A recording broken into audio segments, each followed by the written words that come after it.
చాలా సైలెంట్గా ఉంది, సంయమనం పాటిస్తోంది. కానీ గెలిచింది భారత్ అని చెప్పుకుంటే కుక్కల హడావిడి ఎక్కువైపోయింది, ఊర్లోని కుక్కల హడావిడి ఎక్కువైపోయింది. ఇప్పుడు ఆ కుక్కలు ఏదో మీకు అర్థమై ఉంటుంది కదా, పాకిస్తాన్ కుక్కలు, పిచ్చి కుక్కలు.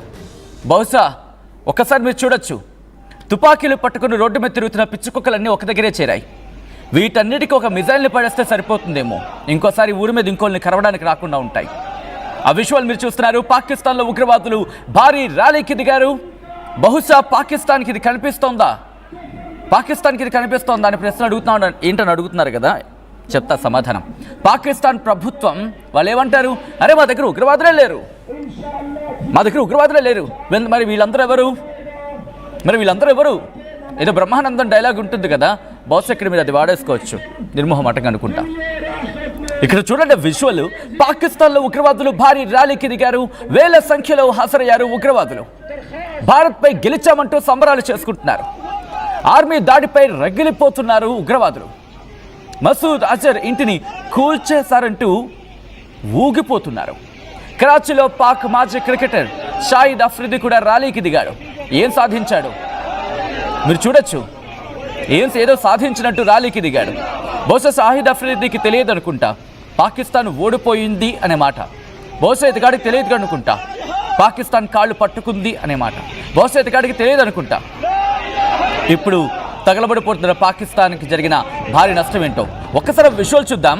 ఈ ఉగ్రవాదులందరూ తుపాకులు బయటకు పట్టుకొచ్చి వాళ్ళు ర్యాలీలు చేస్తూ ఉంటే ఇంకా పాకిస్తాన్ ప్రభుత్వం, మరీ ముఖ్యంగా ఖ్వాజా ఆసిఫ్ విదేశీ వ్యవహారాల శాఖ మంత్రి, ఆయన ఇంకా మాట్లాడుతున్నాడు.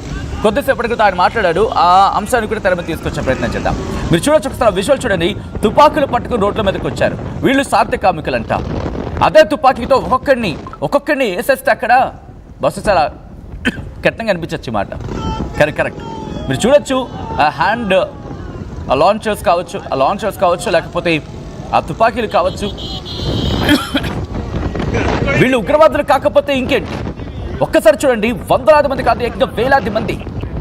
ఇలాంటి వాళ్ళన ఈ ప్రపంచం భరిస్తోంది. ఇలాంటి పాపిష్టి మొహాలన, ఇలాంటి పనికి మాలిన వాళ్ళన ఈ భూమి ఇంకా భరిస్తోంది. ఒక్కసారిగా భూకంపం వస్తే బాగుందేమో అక్కడ అనిపిస్తుంది. ఒక్కసారిగా భూకంపం వచ్చి చిన్న గ్యాప్ ఇచ్చి అందరినీ కప్పెట్టేస్తే మొత్తం అకౌంట్ క్లియర్ అయిపోతుంది.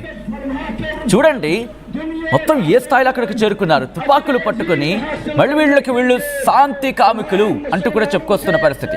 ఒకసారి డీటెయిల్స్గా మాట్లాడుకునే ప్రయత్నం చేద్దాం. మా ప్రతినిధి మధు దగ్గరకు వెళ్తున్నా, తర్వాత మరి ఇన్ డీటెయిల్గా మాట్లాడుకుందాం. మా ప్రతినిధి మధు అప్డేట్స్ అందించేందుకు సిద్ధంగా ఉన్నారు. అంతకన్నా ముందు అక్కడ పరిస్థితి చూద్దాం.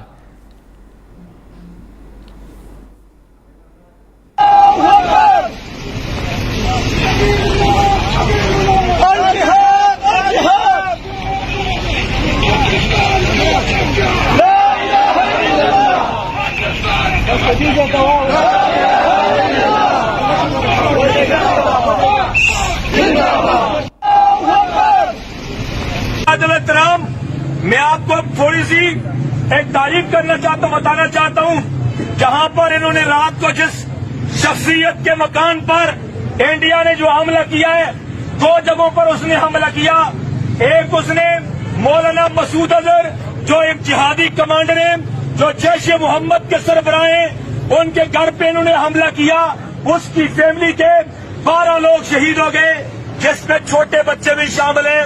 और दूसरा हमला मुरीद के लश्कर तैयबा के मरकज पे किया है, वहां पर भी लोगों की शहादत की खबरें वसूल हुई हैं। मैं आपको थोड़ी सी एक तारीफ करना चाहता हूं, बताना चाहता हूं, जहां पर इन्होंने रात को जिस शख्सियत के मकान पर इंडिया ने जो हमला किया है, 2 जगहों पर उसने हमला किया। एक उसने मौलाना मसूद अजहर जो एक जिहादी कमांडर है, जो जैश-ए मोहम्मद के सरबराह हैं, उनके घर पे इन्होंने हमला किया। उसकी फैमिली के 12 लोग शहीद हो गए, जिसमें छोटे बच्चे भी शामिल हैं।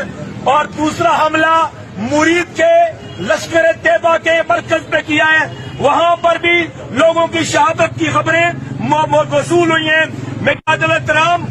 मैं आपको थोड़ी सी एक तारीफ करना चाहता हूं, बताना चाहता हूं, जहां पर इन्होंने रात को जिस शख्सियत के मकान S-400 కావాలా, ఆకాశ్ కావాలా, పృథ్వీ కావాలా, అగ్ని కావాలా, ఏం కావాలి చూస్ చేసుకుంటారా? మీరే ఎంచుకోండి. ఏది కావాలంటే అదే మీకు ఇస్తాం. గాల్లో నుంచి పంపిస్తాం, కింద నుంచి పట్టుకోండి. గాల్లో నుంచి చేస్తాం, కింద నుంచి పట్టుకోండిరా. ఏంటది? వాడెవడు అంటాడు అసలు ఉగ్రవాదులే చచ్చిపోలేదని చెప్పి. మరి ఇప్పుడు వీడంటోందేంటి? మసూద్ అజర్ ఎవరు? హఫీజ్ సయ్యద్ ఎవడు? లష్కర్ తైబా ఏంటిది? అదేమైనా శాంతికామక సంస్థ? అది జైషే మహమ్మద్ వాడేమైనా శాంతికామకుడా? వాడిని పొగుడుతారా మీరు? వాడి కుటుంబంలో 12 మంది చచ్చారు. ఎస్, రాక్షస సంహారం జరిగింది. ఎస్, మీరే ఒప్పుకున్నారుగా. ఉగ్రవాదుల దాడులకు సంబంధించి మా ముంబై మీద దాడి చేసినప్పుడు మీకు కనిపించలేదా? పహల్గామ్ మీద దాడి చేసినప్పుడు కనిపించలేదా? ఎవరు చెప్పాడురా మనుషులు చంపమని? ఇప్పుడు నొప్పి తెలుస్తుందా మీకు? ఇప్పుడు నొప్పి తెలుస్తోంది. గుర్తుపెట్టుకుని 100 మంది కాదు, 140 మంది అకౌంట్ క్లియర్ అయిన తర్వాత వీళ్ళు ఈరోజు కన్నీళ్లు పెట్టుకున్నారు. రోడ్ల మీదకి వచ్చి ముసలి కన్నీరు పెట్టుకుంటున్నారు. వాళ్ళ చట్టసభలో ముసలి కన్నీరు పెట్టుకుంటున్నారు. భారత్ని బెదిరిస్తున్నారు, చంపేస్తామంటూ. ఇప్పుడు వీళ్ళని వదిలేయాలి? ద వెస్ట్రన్ కంట్రీస్ వాళ్ళు చెప్పే వేస్ట్. ఇంక ఏ భాషలో చెప్పినా వాళ్ళ తలకెక్కదు, వాళ్ళ మనుషులు కాదు ఫస్ట్. ఎందుకంటే వీళ్ళకి ఆ భాష అర్థమే చాదు. వీళ్ళకి వచ్చి ఇంగ్లీష్ నేర్చుకోండి, కొంచెం గట్టిగా తిట్టంటారా బాబు. ఒరే ఇంగ్లీష్ అయినా నేర్చుకోండిరా. మీకు వచ్చిన భాష ఇంగ్లీష్ నేర్చుకొని కనీసం ఇంగ్లీష్లో తిట్టండి. ఆ పశ్చిమ దేశాలకు కూడా అర్థమవుతాయి. మీరు మాట్లాడుతున్న శాంతి శాంతి శాంతి మంత్రం చంపుతారా? ఈసారి తుపాకీ గుండొదులు చూడండి. రా. మీకు దమ్ముంటే భారత్ సత్తా ఏంటో చూపిస్తుంది. జస్ట్ ట్రైలర్ మాత్రమే ఇది. మా దగ్గర ఉన్న సత్తా జస్ట్ చూపించే ప్రయత్నం మాత్రమే. తిప్పి కొడితే పావుగంటలో పకోడీ అయిపోయి మీ పాకిస్తాన్కి ఎందుకు అంత బిల్డప్? మా ప్రతినిధి మధు దగ్గరికి వెళ్ళే ప్రయత్నం చేస్తున్నాను. మధు, మరీ ముఖ్యంగా 140 మందిని లేపేశాం అని చెప్పడంలో నిర్మోహమాటంగా 100కు పైగా అంటున్నారు వాళ్ళు. మొత్తంగా 100 నుంచి 140. ఇప్పుడు వీళ్ళు విజయోత్సవాలు ఏంటి? ఏదో ఊళ్ళో పిల్లకి కుక్కల హడావిడిలాగా ఎలా చూడాలి? ఒకసారి మధు మీ దగ్గరికి వచ్చే ప్రయత్నం చేస్తున్నాను. షాహిద్ అఫ్రిది విజువల్ మీరు చూస్తూనండి. మా ప్రతినిధి మధు దగ్గరికి వెళ్తున్న అప్డేట్స్కి సంబంధించి. మధు, ఎలా చూడాలి? ఇక్కడ సాయిద్ అఫ్రిది లాంటి వాళ్ళు సెలబ్రేట్ చేసుకుంటున్నారు, అక్కడ ఉగ్రవాదులు సెలబ్రేట్ చేసుకుంటున్నారు. పాకిస్తాన్ ప్రధాని అంతవరకు బంకర్లో దాక్కున్న ఓ పందుకొక్కు బయటకు వచ్చి వి వన్ ద విక్టరీ అంటాడు. అసలు కనీసం పోటీ కూడా చేయించే పరిస్థితి లేదు, కానీ గెలిచానని చెప్పి ప్రకటించుకుంటాడు. ఆ వెనకాల ఆర్మీ ఉండదు, లేకపోతే వాళ్ళ ఆర్మీ చీఫ్ ఎవడో ఉండడు. ఏం జరుగుతుంది పాకిస్తాన్లో? పరిస్థితి పాకిస్తాన్ది ఉగ్రవాద క్యాంపులు లేవు అని చెప్తున్నటువంటి పరిస్థితి. ఆ నేపథ్యంలో ఇప్పుడు వారు సపోర్ట్ చేస్తున్నటువంటి తీరు మనకు చాలా స్పష్టంగా కనిపిస్తా ఉంది. డైరెక్ట్ గా ఉగ్రవాదులకు సంబంధించినటువంటి అంత్యక్రియలు చేశారు ఆర్మీ, అక్కడ ఉన్నటువంటి ప్రభుత్వం, అందరూ కలిసి సాధారణ ప్రజలంతా ఈ రోజు ఓపెన్ గా ర్యాలీ తీసేటువంటి దుస్సాహసానికి పాల్పడతా ఉన్నారు. ఈ పాకిస్తాన్ పిచ్చి కుక్కలకు మతోన్మాదం పెరిగిపోయింది విపరీతంగా. ఉగ్రవాదానికి మతం లేదు అంటూ ఒక పక్కన ప్రపంచం అంతా ఒకవైపు చెప్పే ప్రయత్నం చేస్తా ఉంటే, లేదు ఉగ్రవాదానికి మతం ఉంది అనేటువంటి చెప్పే ప్రయత్నమే ఈ రోజు జరిగినటువంటి ర్యాలీ కింద చూడాలి. ఎందుకంటే మసూద్ అజర్ అనేటువంటి నరరూప రాక్షసుడు. ఒక ఇండియా కాదు, అమెరికా లిస్ట్ లో కూడా మోస్ట్ వాంటెడ్ గా ఉన్నటువంటి వ్యక్తి. ఎంతో మంది పేద ప్రజలు, అమాయకుల ప్రాణాలు కోల్పోతున్నటువంటి పరిస్థితి. అక్కడ చిన్న చిన్న పిల్లలకు, మన గతంలో చూసాం పాకిస్తాన్ లో, చిన్న పిల్లలకు అసలు మంచి చెడు ఏమి తెలియదు. బాల్యం కూడా పూర్తి స్థాయిలో గడవక ముందుకే వాళ్ళకి గన్నులతో ట్రైనింగ్ ఇస్తా ఉన్నారు, AK-47. సో అలాంటి నరరూప రాక్షసుడు మతం పేరిట రెచ్చగొట్టడం, మదర్సాలలో వాళ్ళకి ట్రైనింగ్ క్యాంపులో ట్రైనింగ్ ఇవ్వడము, ఈ రోజు డైరెక్ట్ గా ఈ సిచ్యువేషన్ క్రియేట్ చేసినటువంటి పరిస్థితి. ర్యాలీలు తీస్తా ఉన్నారు మద్దతుగా. భారత్ పైన గెలిచామంటే సంబరాలు చేసుకుంటున్నటువంటి పరిస్థితి. అసలు ఎక్కడ గెలిచారు? సిగ్గులేనటువంటి పరిస్థితి వాళ్ళది. అసలు గెలిచేటువంటి సిచ్యువేషన్ కాదు కదా. పాకిస్తాన్ ప్రధాని ఇంటి పక్కనే మిసైల్ మనం ప్రయోగించినటువంటి పరిస్థితి, అది మన సత్తా.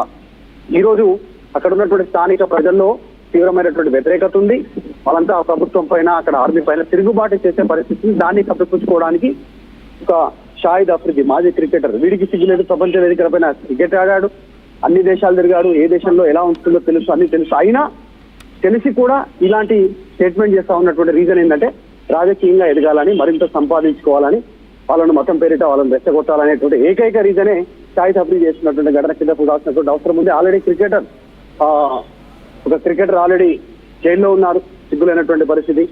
మరొక క్రికెటర్ మియాందాద్ అని పాకిస్తాన్ పనిచేసినటువంటి వ్యక్తి ఒక టెర్రరిస్ట్ కూతుర్ని పెళ్లి చేసుకున్నాడు, దావుద్ ఇబ్రాహిం కూతుర్ని పెళ్లి చేసుకున్నాడు.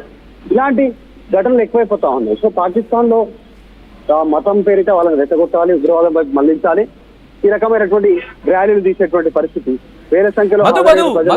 ఇప్పుడు వాళ్ళు ఏమంటున్నారంటే భారత్ ను మరీ ముఖ్యంగా దీనికి దాన్ని ఏమంటారు ప్రతీకారం తీర్చుకుంటాం, ఇప్పుడు మళ్ళీ దాడి చేస్తాం, మనల్ని కూడా ఇబ్బంది పెడతామన్న అర్థం వచ్చేలా వాళ్ళు ఇప్పుడు వాగుతున్నారు.